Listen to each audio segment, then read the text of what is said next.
반갑습니다. 이용호 집사입니다. 다른 질문은 아니고요. 조금 전에 아까 두 번째 강의를 끝내고 나눔에 대한 질문에 대한 질문입니다. 주제가 이 시대에는 어떤 사람을 쓰시는가 하나님께서 그 질문이었는데 하나님께서 쓰신다는 그 전제가 그 정의가 어떠한 것인지 저는 그 질문을 받고 드는 생각이 모든 사람 다 하나님께서 다 쓰시는 건 아닐까. 그리고 그러면 우리가 기독교인으로서 하나님께서 쓰신다고 하면 어떠한 형태가 어떠한 모습이 하나님께서 쓰시는 것일까? 그거에 대한 목사님의 의견이 궁금합니다. 예. 제가 앉아서 대답해도 괜찮을까요? 네. 퀘스천 시간이니까 너무 좋은 질문 해주셔서 감사하고요. 사실은 되게 중요한 질문이지만 쉽지 않은 질문이다 이렇게 생각이 듭니다. 하나님께서 쓰신다고 하는 건 뭐냐? 제가 짧은 기간 목회도 하고 또 신학 공부를 하고 특별히 이제 하나님의 말씀을 이렇게 쭉 묵상하면서 하나님이 쓰시는 사람이 많죠. 예수님을 배반한 가룟 유다도 쓰임을 받은 사람이고, 요셉을 미워했던 형들도 본인들은 의도하지 않았지만 하나님께 쓰임을 받았습니다. 그들이 갖고 있는 동생을 향한 질투와 미움의 마음들도 또 쓰임받게 된 것이죠. 그런 의미에서는 하나님께서는 다양한 사람들을 여러 분야에서 여러 일들을 위해서 사용하신다 이렇게 생각이 듭니다. 디모데후서에도 가보면 큰 집에는 여러 그릇이 있다. 금으로 만든 그릇, 은으로 만든 그릇, 질그릇, 녹그릇, 나무 그릇 다 있는데 너희들이 모든 것에서 깨끗하게 하면 하나님께 쓰임 받게 될 거다. 귀하게 쓰임 받는 그릇이 된다. 귀하게 쓰임 받는다. 그러면 또 다른 말로 하면 뭐가 있다는 겁니까? 귀하지 않게 쓰임 받는. 다시 말하면 좀 쉽게 말하면 천하게 쓰임 받는 사람도 있다. 귀하게 쓰임 받는 사람도 있고 천하게 쓰임 받는 사람도 있다. 그러니까 하나님께서는 쓰시죠. 악인도 악한 날에 적당하게 지으셔서 악인도 하나님께 쓰시고, 악인이 있어야 선이 구분이 되는 거거든요. 어둠이 없으면 밝다는 개념이 없습니다. 밝다는 것은 뭡니까? 어둠이 없기 때문에 밝아지는 거거든요. 그런 의미에서는 하나님께서 선하게 쓰시는 그릇, 또 좀 더 부정적인 의미로 사용하신 그릇, 그러면 그런 부분에서 하나님이 다 쓰신다 이렇게 이야기할 수 있습니다. 악인도 악한 날에 하나님께서 악한 일을 위해서 쓰신다 이렇게 할 수 있는데, 제가 좀 드리고 싶었던, 그리고 우리가 좀 더 포커스를 맞춰서 하고 싶은 것은 어떻게 하면 선한 그릇으로, 소중한 그릇으로 쓰임 받느냐라고 하는 부분이라 이렇게 좀 말씀드릴 수 있겠고, 그러면 하나님께서 그러면 어떤 사람을 선하게 이렇게 쓰시느냐? 그럼 하나님 앞에서 선하게 쓰임 받는다라고 하는 건 뭐냐? 여러 가지 기준이 있겠습니다만 성경이 반복적으로 말씀하는 것은 생명을 살리는 일에 쓰임 받는 것은 선하게 쓰임 받는 거예요. 그럼 어떤 사람은 생명을 멸하는 일에도 쓰임 받습니다. 역사에 보면 그런 사람들이 있죠. 성경에 신약 성경도 구약 성경도 긍정적인 모델이 있으면 반드시 무슨 모델이 있습니까? 부정적인 모델이 있습니다. 다윗은 긍정적인 모델이죠. 그러나 다윗과 끊임없이 대조를 이루는 좀 부정적인 모델이 있습니다. 누굽니까? 사울 왕입니다. 사울 왕. 여러분 사무엘 상하를 쭉 읽어보십시오. 하나님께서 끊임없이, 사울도 하나님께서 기름 부어 세웠잖아요. 다윗은 그에 대한 철저한 이해가 있었습니다. 그래서 그를 죽일 기회가 2번이나 있었지만 하나님이 기름 부어 주신 자이기 때문에, 참 다윗은, 그러니까 여기 보면 선하게 쓰임 받는 사람의 특징이 있어요. 그건 뭐냐면 인간을 인간으로 보지 않고 그 위에 역사하시는 하나님을 기준으로 보는 사람이 선하게 쓰임 받는 사람이에요. 그래서 나중에 26장에 가보면 아비새가 말하잖아요. 그 진영에 여러분 다 구운데 또 계시니까 진영 가운데 왕이 자고 있는데 왕 보초들은 깨어서 지켜야 되는데 왕 보초들도 다 잠들었잖아요. 그러니까 다윗과 아비새가 이렇게 착 가가지고 이 사울 왕이 지금 앞에 들어놓여 있고 사울 왕 그 창이 옆에 꽂혀 있으니까 아비새가 뭐라고 말합니까? 하나님께서 당신의 원수를 당신의 손에 붙여주셨다.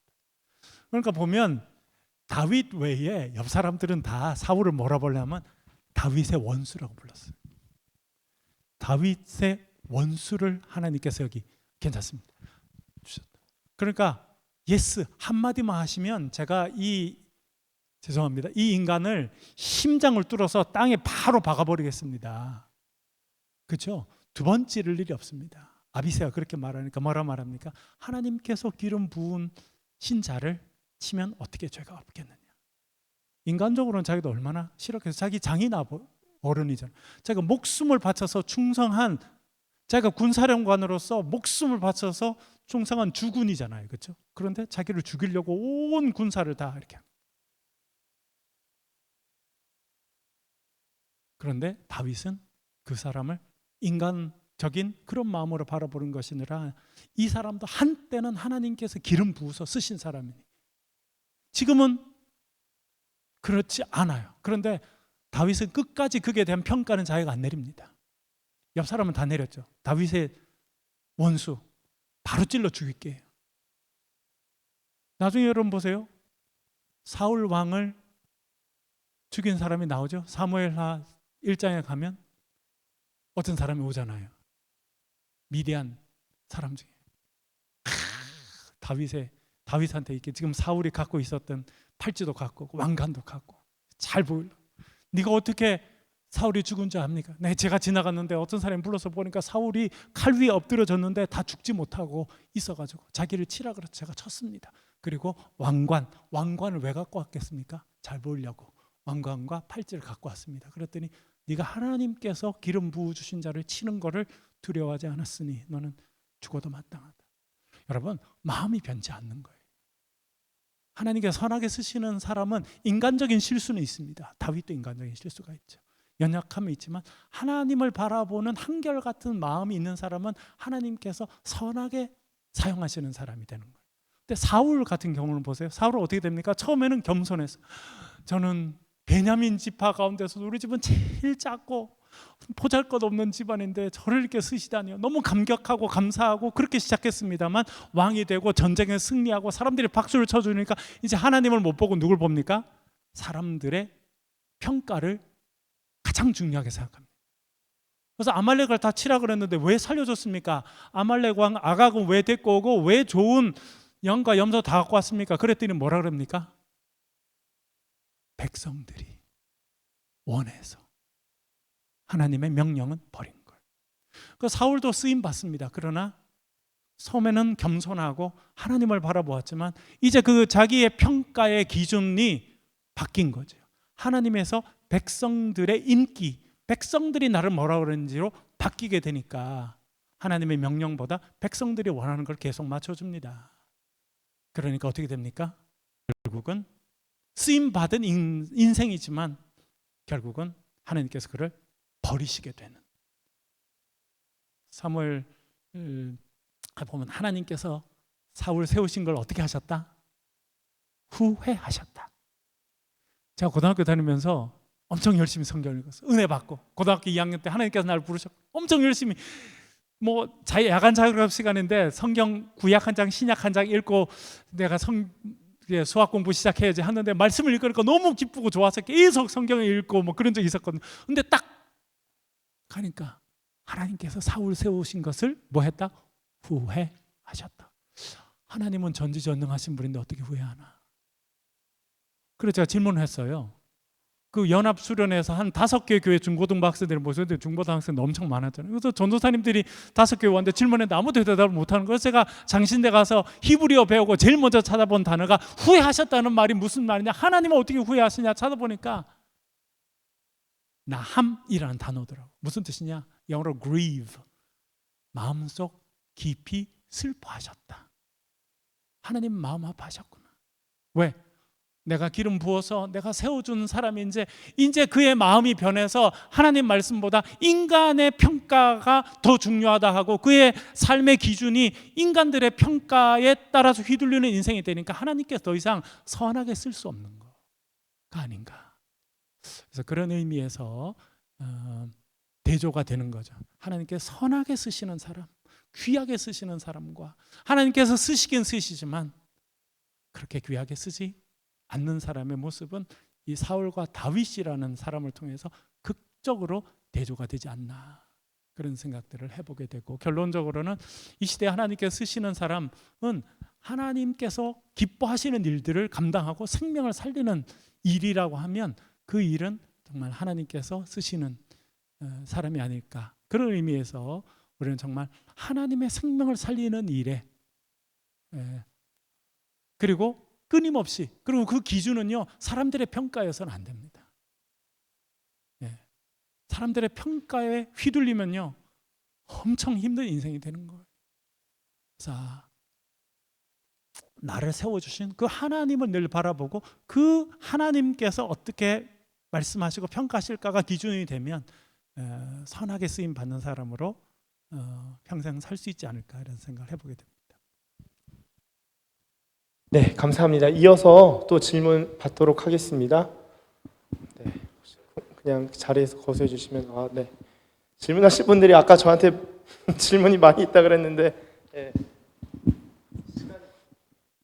제가 그리스도인으로서 어떻게 살아야 될지는 예수 그리스도께서 믿음의 본을 보이셨기 때문에 표대로 삼아서 살아가면 되겠구나, 이런 자기 인식이 생겼는데, 제가 고민이 되는 점은 어떤 거냐면, 제가 가지고 있는 여러 꿈 중에 하나가, 제가 지금 이제 24살인데 앞으로 멋진 남편, 멋진 아빠가 되는 게 제가 정말 소망하는 꿈인데, 하나님께서 저한테 남자와 여자 중에 남자라는 성을 주셨고, 하나님께서 원하시는 남자가 되기 위해서는 내가 무엇을 해야 되냐, 이런 질문이 늘 있었습니다. 근데 너무 감사하게도 주위에 저한테 멋진 남자들을 보여주셨고 경험적으로 알게 된 것들이 있는데, 이게 정립이 안 되다 보니까 어떤 문제가 생기냐면, 사회적으로 멋진 남자란 돈이 많거나 권력이 있거나 휘어잡는 그런 모습들인데, 이게 내가 성경에서 본 예수의 모습인가?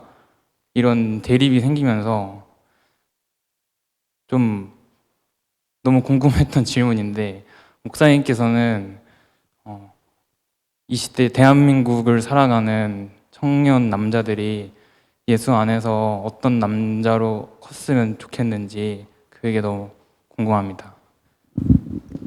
예, 감사합니다. 우리 큰아들도 24인데,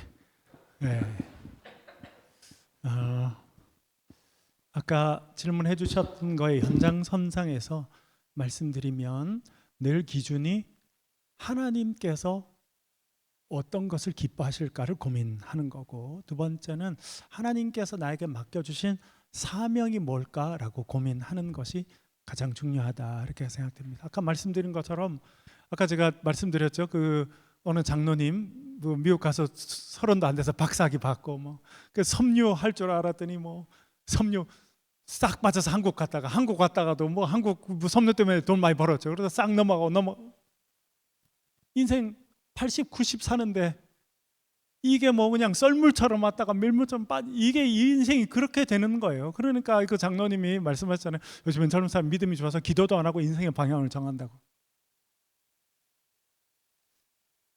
그런 이제 말씀을 해주셨는데, 저는 목회를 요즘에 하면서 더 뭘 많이 보냐면, 한국을 하나님께서 왜 이렇게 사랑하셨나 보게 됩니다. 그리고 한국, 조선이라는 사회가 어떻게 무너져가고 어떻게 다시 세워져서, 여러분 우리나라 최근 우리나라뿐만 아니라 세계 역사에도요, 지금 대한민국처럼 드라마틱하게 바뀐 나라는 별로 없습니다. 특별히 기독교, 개신교가 들어와서 드라마틱하게 이렇게 바뀐 나라는 별로 없어요. 일본은 외부의 영향 없이 자생적으로 바뀐 가장 뛰어난 모델입니다. 1868년 메이지 유신 본인들이 개혁했어요. 엄청난 나라인 거죠. 그런데 우리나라는 참 감사하게도 개신교회가 들어와서 아까 말씀드린 여성들에게 이름을 주고 성경을 가르치고, 대구에도요 1902년에 여자 소학교가 생깁니다. 나중에 독립운동할 때 누가 제일 앞섰느냐? 신명 여자고등학교 학생들과 개성고등학교, 다 선교사님들 세운 학교다라니, 그 여학생들이 치마 저고리에다가 태극기를 넣어가지고 그래서 독립운동한 거예요. 그 당시에 뛰어난 사람들이 한 게 아닙니다. 신앙을 갖고 조국을 사랑한 젊은이들이 바꾼 거예요. 여러분, 유관순 몇 살이었습니까? 여러분, 서대문 형무소 가보세요. 서대문 형무소. 유관순은 정말 어떤 모습이었을까 이렇게 나오게 됩니다. 고문을 받아서 얼굴이 퉁퉁 부어서 그렇다, 뭐 그런 게 나오게 되는데, 여러분, 우리 세상을 바꾼 사람들이 10대 후반이었어요. 어디서 그 힘이 난 거예요? 하나님을 사랑하는 마음과 하나님께서 나에게 주신 사명이 무엇인가 끊임없이 고민하는 사람들을 통해서 이 역사가 바뀌어온 것입니다. 나이에 상관이 없어요. 어떤 집안 출신이냐, 조선시대 때는 그게 다 결정했지만 그 시대가 지나고 선교사님이 들어오면서 복음이 전해지면서요, 그게 필요 없어요. 어떤 집안 사람이든지 하나님이 나에게 주신 사명을 깨닫고 생명을 살리는 데 포커스를 맞추는 인생으로 살아가면 그 삶을 통해서 바뀐 겁니다. 근데 우리나라는 어떻게 바뀌었냐면, 초기에는 서양 선교사님들이 들어와서 다 바꿨습니다. 서양 선교사님들. 제가 연세대학에 출강해서 했는데 작년 연말, 그 재작년부터 작년 중반기까지 에비슨 선교사님 그 기념이, 그 100주년 기념, 에비슨 선교사님 얼굴이 계속 걸려 있었어요. 토론토 의과대학을 졸업했잖아요. 하나님 부르심 따라 이 땅에 오게 됩니다. 에비슨 선교사님이 그 당시 고종의 주치의였습니다. 그러나 그분이 가서 치료한 사람이 누구입니까? 백정 중에 한 명 누구였어요?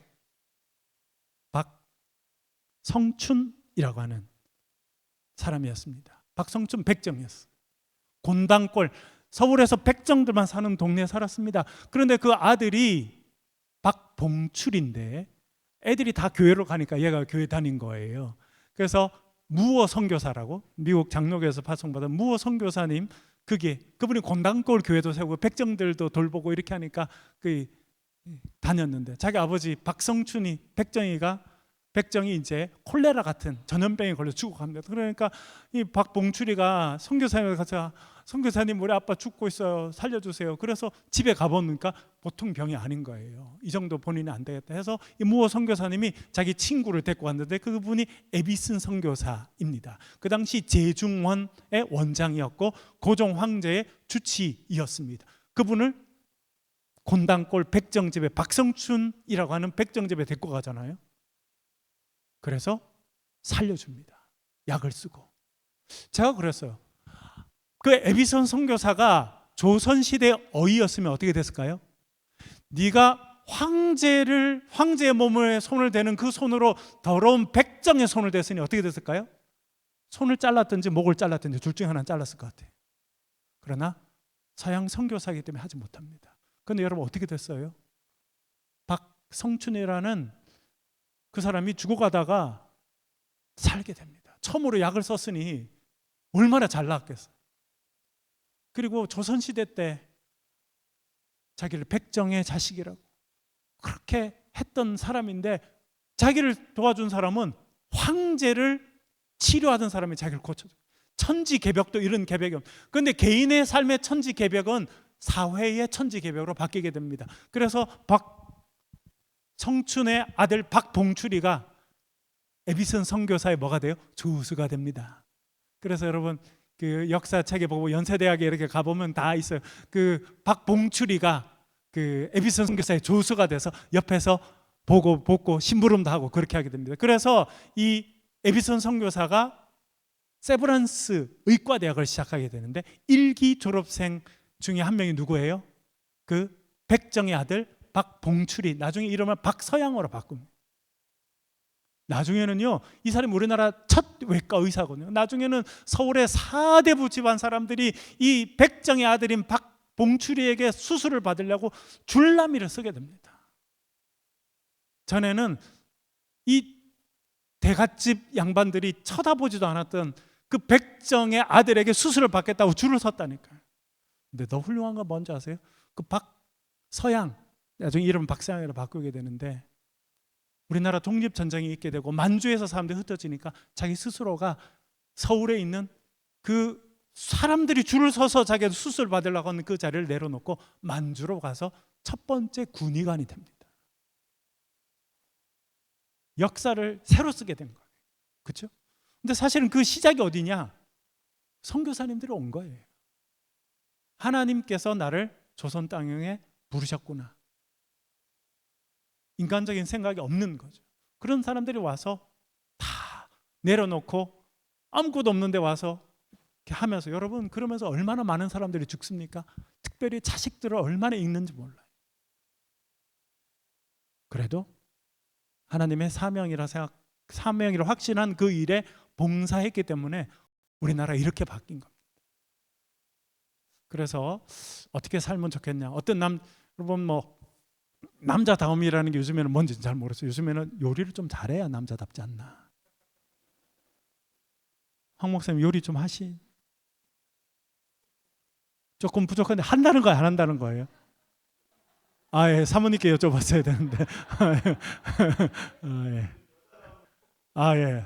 요즘에는 뭐 좀 많이 좀 바뀌어가고 있는데 정말 그런 분들이 우리나라에 왔기 때문에 우리나라가 바뀐 거예요.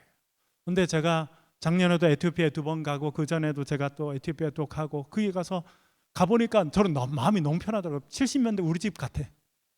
화장실 우리가 왔다고 교회에서 화장실 새로 지었대. 근데 100m 밖에 있어. 왜? 100m 밖에 있어. 그런데 그런 데서도 너무나 기쁘게 사명을 감당하는 분들이 이 세상을 점점 바꿔가는 거거든요. 그래서 뭐 그 일이 어떤 것이든지 이제 우리 형제님도 하나님, 그래서 질문을 던진, 하나님 어떤 일을 저에게 맡기셨습니까? 제가 어떤 일을 하면 좋겠습니까? 그 일을 질문하고 또 시도하고 또 그렇게 하는 중에 하나님 맡기신 사명을 발견하고 사명대로 살아가는 사람이 질문하신 대로 가장 남자답고 가장 인간답고 가장 크리스천다운 삶을 살아가는 거예요. 그렇게 살면 사람들의 평가는 별 상관이 없습니다. 그렇지 않나요?